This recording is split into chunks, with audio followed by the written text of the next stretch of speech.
helikopter yung irada! Sunuga ang balay ni tita! Sa nangyaring malaking sunog sa bayan ng Sibonga sa Cebu nito lang Lunes, uminit maging ang kanilang pananampalataya. Habang ifini-Facebook Live daw kasi ang sunog, meron daw nahagip na parang kakorte ng mahal na birhen.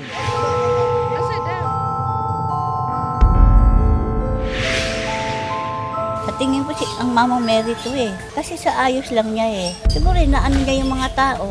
Mailigtas yung mga tao para magbago yung mga tao.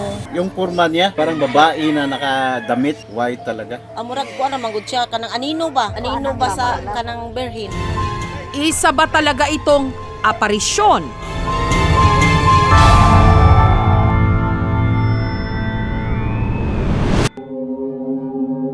Mag-aalas 6 ng umaga raw noon.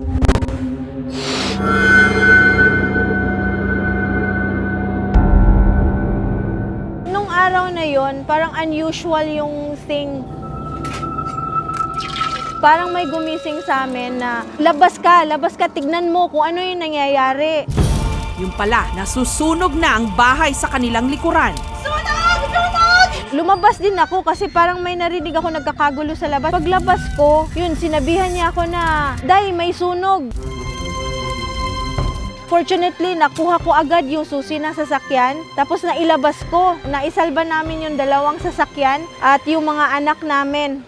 Nasa mahigit 1 milyong piso ang halaga ng mga ari-arian nila Kathy na natupok ng apoy. Sobrang sakit, ma'am.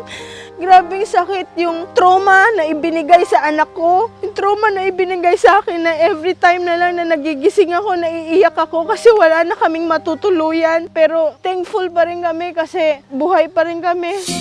Pero kabilang sa mga iilang na isalba ang imaheng ito ni Mama Mary.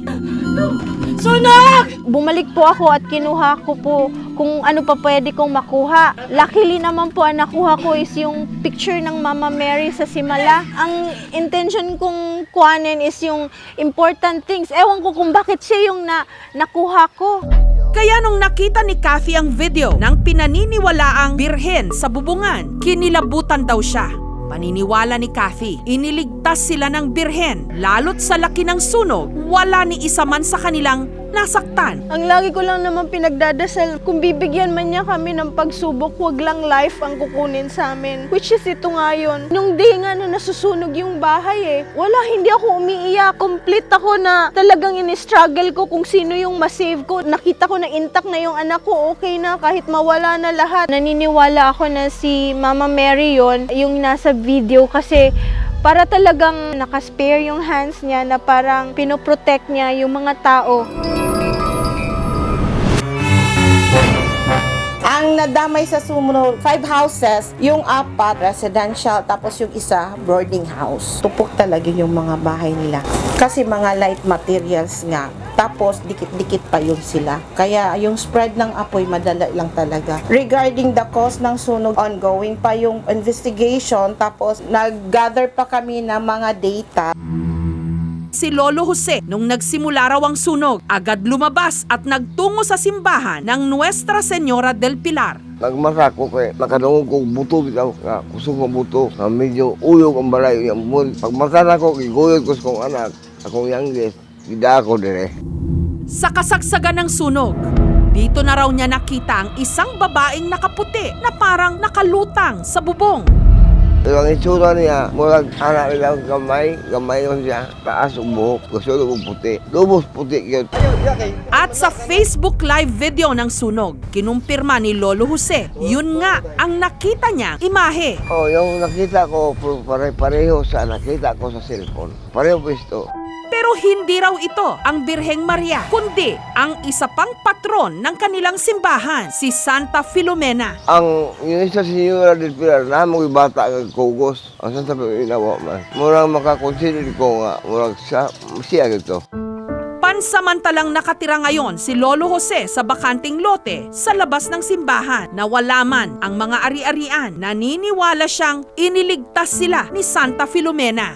O, habang pinapanood ko yung yung video ng ni-share ng kaibigan ko, may napansin ako ng nakunan niya ng imahe. Imahe talaga para sa akin kay Santa Filomena. Kinakalabutan ako nung nakita ko yun. Dalawa ang patron ng mga deboto rito sa Sibonga, si Nuestra Señora del Pilar, na nilalapitan ng mga humihingi ng grasya o biyaya, at si Santa Filomena kung kanino naman nananalangin ang mga humihingi ng gabay at proteksyon. Panahon ng hapon, bubombahin sana ng mga Hapon ang Sibonga. Kaya lang may nakita ang mga Hapon na isang magandang babae doon sa pier na suot-suot ang mapuputing beste. Hindi natuloy ng mga Hapon ang kanilang balak. Pinaniniwalaan po ng mga tao na yung babaeng nagpakita doon sa may pier ay si Santa Filomena. Inimbestigahan ng aming team ang di manoy aparisyon sa Facebook Live video. Natagpuan nila ang nag-upload ng video na si M. Litonwa. Ito nag-upload niya lang? Opo. Bakit niyo po in-upload?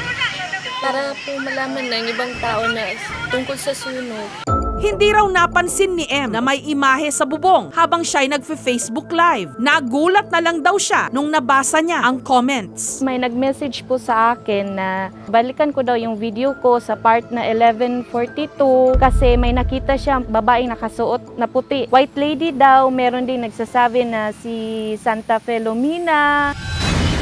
Sinamahan ni M ang aming team sa lugar kung saan nakunan niya ang video.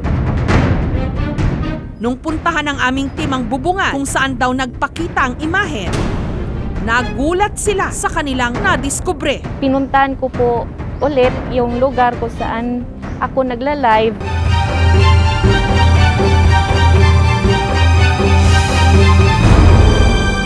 Window lang pala ng church namin. Yung anggulo po niya, kamukha po talaga sa window ng church. Yung window po ng church, colored po siya. Sa video po ay puti kasi alam nyo na malikot yung video. Siguro may araw, may usok, o maliwanag siya. Gayunman, naniniwala pa rin ang ibang mga residente na aparisyon nga ang nakunan. Kasi kami yung affected eh. So, na-feel namin yung presence niya. Na-feel namin yung presence and guidance nila ni Mama Mary. Para sa akin, totoo yun. Ay basta, hindi ko intentionally na, pero nakita ko man, yung nga naniwala ako, siya talaga yun. Yun ang papaniwala ko. Iba-iba naman ang paniwala ng bawat tao. Di naman natuhawak ang paniniwala nila. Pag ika-focus mo, bintana. Kung nasa isip mo, bintana siya. Bintana talaga siya sa tingin mo. Pero pag may iba kang kuan nga imahe siya kay mukhang may buhok, kulot-kulot. Naramdaman ko talaga, nandito talaga siya. Nakabantay dito sa Sibonga. Para naman sa simbahan, may aparisyon man o wala, ang Diyos at ang kanilang mga patron laging nakabantay sa kaligtasan ng kanilang bayan. Kami pong taga-simbahan ay hindi po naniniwala sa aparisyon. Pero kahit pa man, totoo hindi, kailangan tayong magdasal at lalo tayong lalapit sa ating patrona, si Señora del Pilar at si Santa Filomena.